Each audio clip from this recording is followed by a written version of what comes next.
the row between Federated farmers Southland and Fish and Game continues. The duck hunters in the region are urging to buy their licence elsewhere. The move comes as the organisation wants to send a very clear message to Southland Fish and Game. The two organisations have been at odds in recent times, including a fallout over Fish and Game's legal action opposing a clause in Environment Southland's water and land plan that resulted in the Environment Court ruling requiring that all Southland farmers would need a resource consent to operate. The government, I believe, has since stepped in to change those rules. But there are other problems. Southland Fish and Game say this is a continued planned attack on them, going as far as calling it a bullying campaign. Federated Farmers Southland President Jason Herrick joins me now. Jason, good afternoon. Good afternoon. Nice to join you once again. Yeah, nice, Jason. Golly, what's going on? No love lost. Talk to us. Yeah, absolutely no love lost, and this has been ongoing since the start of fishing season, and that court case landed right, and we're not seeing any change in attitude coming from Southland Fish and Game, and in fact they're still carrying on the same path that they've been travelling on, and the last week we've actually been in court, in the High Court again, trying to put a stay of action on that outcome. And while the government gets things changed in the RMA on Rule 24, Section 70 of the Water and Land Plan, and if that goes against us, regardless, Environment Southland will be forced to start action on the outcome of that court case. Therefore, lots of wasted money on ratepayers, and then also lots of wasted money on farmers that have to fork out for those consents to continue to farm, and that sets a precedent right across the country, right? Jason, can you just in a nutshell explain that? So you were saying that Southland farmers would have need a resource consent to do what with the water? So accidental discharge to the waterway and aquifers. Right. So it doesn't matter, every time it rains, it's going to have a little bit of runoff. It's going to have a little bit of effect. Every time an animal defecates on land, it seeps into the waterways or into the underground aquifers, you see. So regardless, everybody, doesn't matter whether you're farmers or whether you're a member of the public or whether you're a member of the council, you're going to have accidental discharge to a waterway regardless. So this sets a precedent, right? And it sets a precedent right across the country if we don't get this right. Right. Oh my gosh. Okay. So so you've called them, they're anti-farming, is what you have said, Jason. There's something else that's happened as well, isn't there? Is there something to do with removing gravel? What's that one? Do you know what? Yeah, so in Southland, we've had a lot of issues with Fish and Game opposing river management from Environment Southland, and they've stood firm and got consents removed from the farmers that have had them in the past to control gravel build-up in rivers and waterways that we've had for many years. They've also, we've actually been on site with Environment Southland and the CE and the river managers and iwi and Fish and Game. We all come to an agreed position on site. We go away and then we hear, 24 hours later that Fish and Game have changed their position on it and they've decided to oppose the action. So, there's all sorts of issues that keep happening within the management of Fish and Game Southland, and we just want them to stick to what they're there for, and that is the management of trout and ducks. Jason, of trout and ducks. That's it. So, and to be honest with you, they're an introduced species as well. They farm ducks and trout like we farm animals. Yeah, right. We'll get to that, Jason. For a townie like me, explain the dangers or explain why you want to remove gravel and what does it do? Yeah, so gravel build-up in rivers is dangerous, right, to the point that we have put flood infrastructure in place to manage a flooded river to protect all of the towns and farmland that's out there, right? And what's happened over the years is now that we've modified these water systems, we're channeling the water to go directed. It can't take its own path anymore, so it's got to be, got to take the path that we've given it, and therefore the gravel's building up in those in between those banks.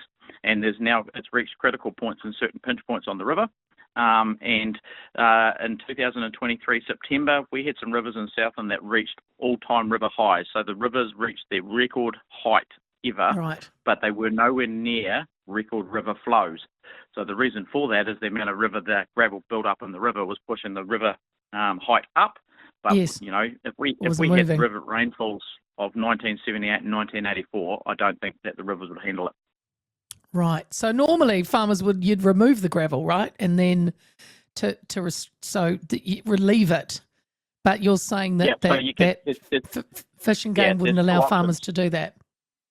Absolutely, 100%. So there's two Oh. options. You can either remove the gravel or you can move it and create those channels for the water to continue. Because what's happening is when the river pushes the gravel down and creates these beaches in the middle of the river, it keeps diverting the water in one direction, and then it keeps eating the banks away and eating the banks away and making the rivers wider and so on. And then all that extra sediment from bank erosion ends up down in the estuaries, and then we have the environmental action groups calling it sediment runoff from, paddocks off farms and so on, that's dumping it in the estuaries. And, there's a whole raft of reasons why. And we all know that most of the sediment comes from bank erosion. Before we get on to the birds and the licenses for them, I want to stick with fish, because you've said that Fish and Game was using fishing license fees to fund legal action against farmers. Is that correct? Yes, it is. So, farmers are active fishermen, they're active duck hunters, right? So every time they buy a license, and everyone has to have a license to be able to fish. So, you don't get the choice to whether or not you fund it, and then Fish and Game are taking the funds from those licenses they're gathering and then using that in court action against the very people that have to buy the licenses to go and enjoy something they love doing. Wow. So last year, I believe, did you ask local farmers what to do with fishing licenses? So we asked local farmers to remove or restrict fishing access across private land. And then we asked everybody to buy their license outside of the region. So buy it from a region that is supportive. So there are some other regions around New Zealand that are very supportive with and work well with farmers and their regional councils to get the best outcome. And that's the ones that I asked them to support. So you can buy your license online, and when you buy it online, you can pick whatever province you want to support. Okay. So when you said that you asked farmers to, restrict access across private land, what do you say to claims from Fish and Game that because of your actions recently, a fishing guide and his client were allegedly assaulted and abused near a river? Did you hear that? So I know the intricate details of that situation, and it's nice that Fish and Game blew it up the way they did. The police were involved in that incident, and the police assured me that there was no assault laid there, and it was faults on both sides, right? And the fishing guide was very not nice and wasn't a nice person to deal with. Basically demanded that he could go where he wanted to. So, so there's two sides to every story.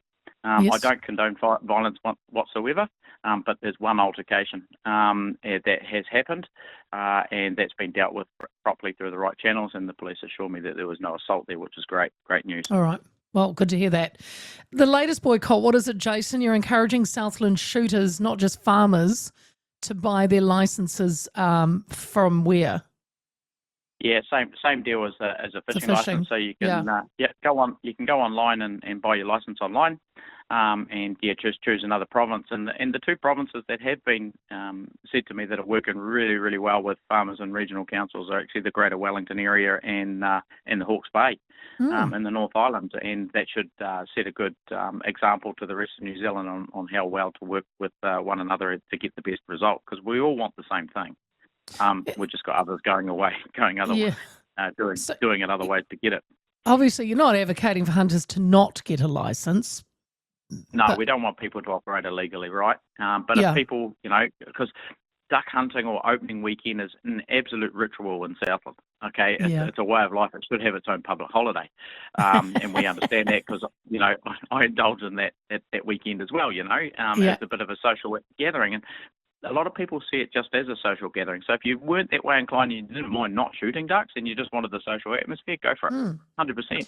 But I don't ask anybody to break the law by still shooting ducks without having a license.